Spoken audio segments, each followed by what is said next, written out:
কোনো পাপ থাকে না, শিশু হলো নিষ্পাপ। যিনি শিষ্য তিনি গুরুর মনের খবর লয়। যেজন শিষ্য হয় সেইজন গুরুর মনের খবর লয়। তুমি কিন্তু একবারে কম না, তুমি অনেক ভালো, অনেক ভালো, অনেক ভালো।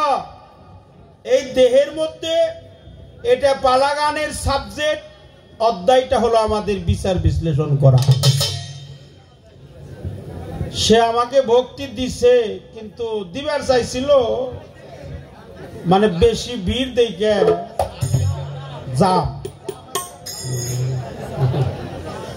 ঠিকই আছে, কারণ হইল কিছুদিন আগে, অর্থাৎ এই 1-1.5 মাস আগে গিয়েছিলাম আমাদের নারায়ণগঞ্জ বেনজির চিস্তির দরবারে, জাউগড়া দরবারে, যিনি বেহুশের চৈতন্য দান এই কিতাবটির লেখক কাজী বেনজির হক চিস্তি নিজামী, তার দরবারে যাইতে গান শুরু করব 9:30টায়, যাইয়া পৌঁছাইছি 12:15টায়। এই 1-2 ঘন্টা না, প্রায় 3 ঘন্টা বসা হলো এয়ারপোর্টে রোডে, ওভার ব্রিজের ওখানে 3 ঘন্টা খাওয়া দাওয়া। মালিক তারা অনেক মানুষ ভালো, সেখানে ফকির আবুলের সাথে আমার বাবাজির সাথে গান ছিল। যাই দেখি উনি বন্দনা কই রে, তার ছেলেরে দিয়ে গান টান গাওয়া বয়ে রয়েছে। তো তাগো ভক্তবিন্দু আসতে পারে নাই, জায়গায় জায়গায় জামে পড়ছে। ঘটনার সত্য দেখে আমারে কিছু বলে। এই যে ফোনে ফোনে কয় বাজান আপনার চরণে ভক্তি রইল, কয় না? ফোন দিলেই কয় বাজান ভক্তি রইল। আচ্ছা ভক্তি যে রইল, হে ভক্তি কি যাইব? ওরা তো নেই রইল, ভক্তি তো কোনখানে গেল না। তে মা ভক্তি যদি তোর জামে পড়ে,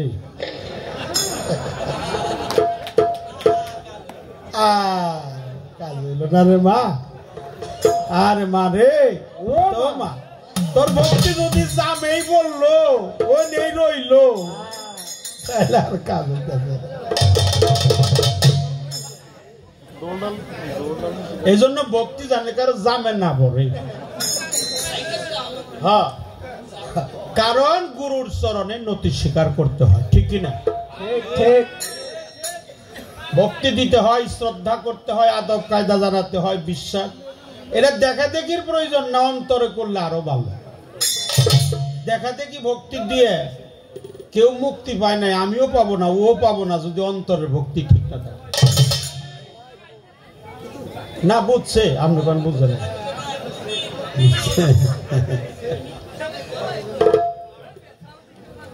গুরু সর্বজান্তা, সর্বব্যাপী।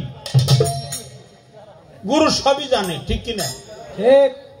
আমি গুরু না, গুরুর সাবজেক্টে আছি, গুরুর পাঠে আছি, গুরুর দায়িত্বে আছি। মূলে গুরু হলো রহমান শাহ, তার দরবার আসছি, উনি হলো গুরু।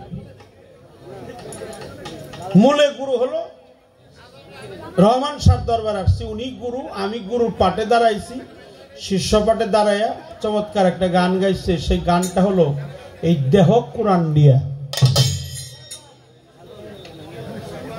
আচ্ছা পৃথিবী, এই বাবা সাওয়ানাল্লাহ, আপনি বসেন, বসেন ওখানে ভাই, কথা বলে তো এখন অনেক ভালো। আল্লাহকে ভরসা রাখেন, আল্লাহর উপর ভরসা রাখেন। আর যেই দরবারে আসেন, মাইক নিয়ে, সাউন্ড সিস্টেম নিয়ে যেখানে আসেন, আগে ওই দরবারে যাইয়া আগে একটা ভক্তি দিয়ে ওই থেকে রুহানি ফায়েজ নিয়ে আইবেন। যদি এটা অচল হয়, এটা চলবো।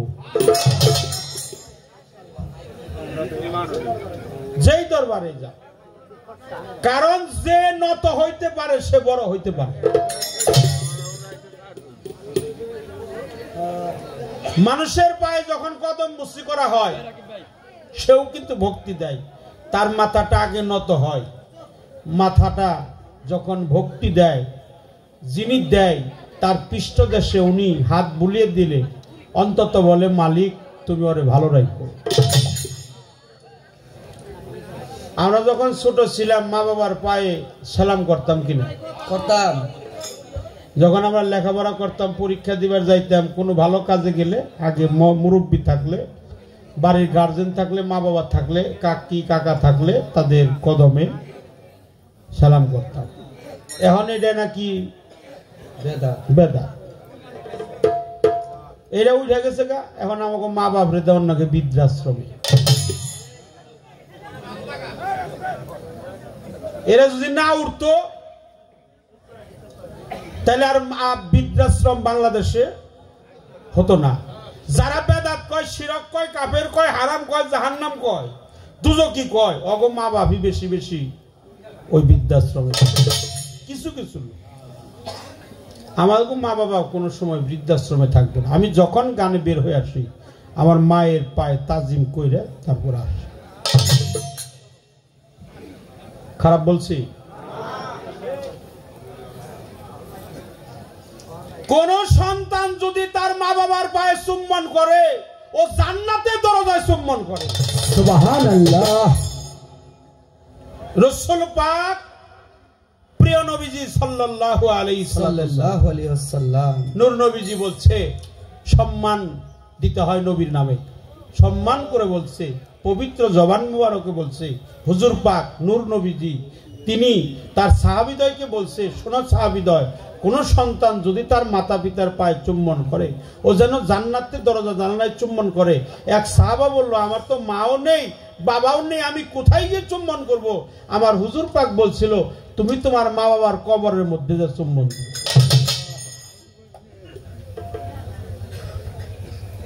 এক সাহাবা বলল, হুজুর আমার মা বাবার কবর কোথায় খনন করা হয়েছে এটা আমার জানা নাই, কারণ শৈশবকালে আমার মা চলে গেছে, আমি তখন ছোট ছিলাম, আমার মায়ের কবর নাই, বাবার কবর নাই, আমার কি গতি হবে?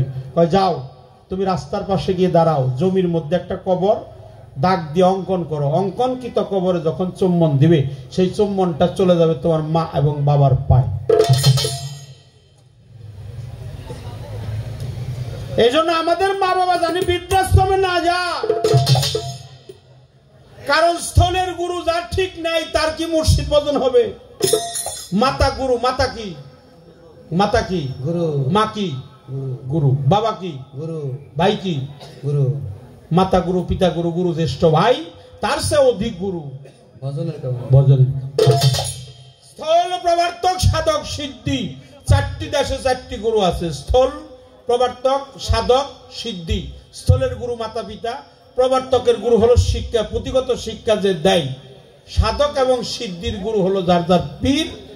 আর মহাসিদ্ধির দেশে যখন তুমি যাবে, স্থল প্রবর্তক সাধক সিদ্ধি পার হয়ে যখন মহাসিদ্ধির দেশে গিয়ে পৌঁছাবে, তখন তোমার গুরু তোমার মা বাপ না, তোমার মুর্শিদ না, তখন তুমি তোমার গুরু তুমি নিজেই। ভাই সবগুলা জ্ঞান হইছে, ভাই সবগুলা জ্ঞান হইছে। এই জন্য মনসুর বলেছিল, আইনাল হক, আনা হক। আনা মানে আমি, হক মানে সত্য। হ্যাঁ বেটা, প্রথম বলছিল আমি হক, আমি সত্য। তারপরে বলছিল মনসুর হেল্লার যখন কোন জায়গায় কিন্তু আইনাল হক বন্ধ করে নাই, সাগরে ফেলে দিছে তার ময়লা, মাটির মধ্যে পুঁতে রাখছে, শোলে চড়াইছে, পুড়িয়ে ছালি বানাইছে, তবু কি আইনাল হক নাম ভুলছে? পুরা ছালির থেকেও বলছে আইনাল হক, শোলের থেকে কাটছে তাও বলছে আইনাল হক, মাটিতে পুঁতে রাখছে তাও বলছে আইনাল হক, সাগরে ময়লা আবর্জনা নিক্ষেপ করছে তাও বলছে আইনাল হক। যখন আইনাল হক বন্ধ করলো তখন বলছিল, আল্লাহ দৈববাণীর মাধ্যমে জানিয়ে দিল, ও মনসুর তুমি আইনাল হক বলা বন্ধ করলে কেন? এটা তোমার মুখে তুমি বলতেছ না, না তোমার মুখ বলি স্বয়ং আমি আল্লাহ নিজে। এই মানব দেহটা একটা প্রচলিত কোরআন, এটাকে দিল কোরআন বলা হয়। কি বলা হয়? দিল কোরআন। দিল কোরআনের হাফেজ যারা, তারাই জানে পদ্ধতি। মরা ছেলে বিয়ে করে নবযুবতী বলি হারি। আল্লাহর বাণী পবিত্র কোরআন, পবিত্র কোরআন হলো আল্লাহর বাণী। এরা শুরু করছে বিসমিল্লাহ দিয়ে, তারপরে শুরু করছে আলিফ লাম মিম যালিকাল কিতাবু রাইবা হুদাল লিল মুত্তাকিন, তারপরে শুরু করছে সূরা উম্মুল কুরআন মা, আলহামদুলিল্লাহি রাব্বিল আলামিন আর রহমানির রহিম মালিক ইয়াউমিদ্দিন ইয়াকা নাবুদু ইয়াকা নাস্তাইন ইহদিনাস সিরাতাল মুস্তাকিম সিরাতাল লাযিনা আনআমতা আলাইহিম গায়রিল মাগদুবি আলাইহিম ওয়ালাদ দাল্লিন। আমিন। শেষ করছে, শুরু করছে বাখারা। বাখারা মানে গাবি, বকনা বাছুর। শেষ করছে মানুষ দিয়া, কুলাউযু রাব্বিন নাস মালিকিন নাস ইলাহিন নাস মিন শাররিল ওয়াসওয়াসিল খান্নাস আল্লাযী ইউওয়াসওয়িসু ফি সুদুরিন নাস মিনাল জিন্নাতি ওয়ান নাস। কয়টা নাস? কুলাউযু রাব্বিন নাস, মালিকিন নাস, ইলাহিন নাস, মিন শাররিল ওয়াসওয়াসিল খান্নাস আল্লাযী ইউওয়াসওয়িসু ফি সুদুরিন নাস মিনাল জিন্নাতি ওয়ান নাস। অর্থাৎ বিসমিল্লাহ হলো বে। বিসমিল্লাহর প্রথম হরফটা কি? আল্লাহর পবিত্র কোরআনের পবিত্র হরফ বে। আচ্ছা, আলিফের কি নুকতা আছে? নাই। আলিফের নুকতা নাই। নুকতা আছে কিসে? বে। আলিফের নিচে হলো, আলিফের পরে হলো বে। আলিফ খালি, বের নিচে এক নুকতা। বের নিচে এক নুকতা। বাহ, এই নুকতাটা তোমার চিনন্নব্য মা, তোমারে বললাম। হাদিজা ভান্ডারী, নুকতাটাকে চিনতে হবে। নুকতাটা কি? রহিসুল মুফাসসিরে কুরআন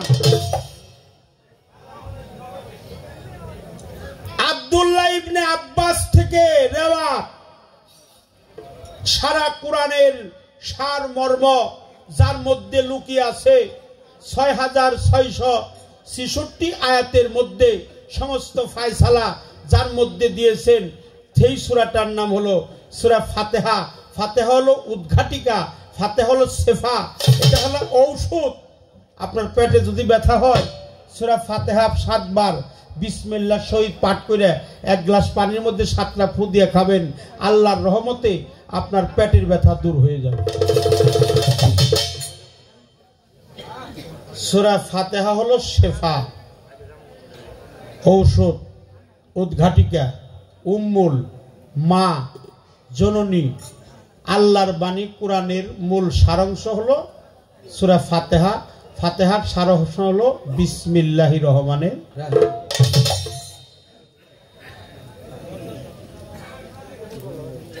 বিসমিল্লাহ, যে বিসমিল্লাহর হয় না ওজন দুনিয়া দিলে তামাম। বিসমিল্লাহ বলিয়া মুখের জবান খুলিলাম, একিন দিলে নিলে সেই নাম, তার জন্য দুজক হারাম।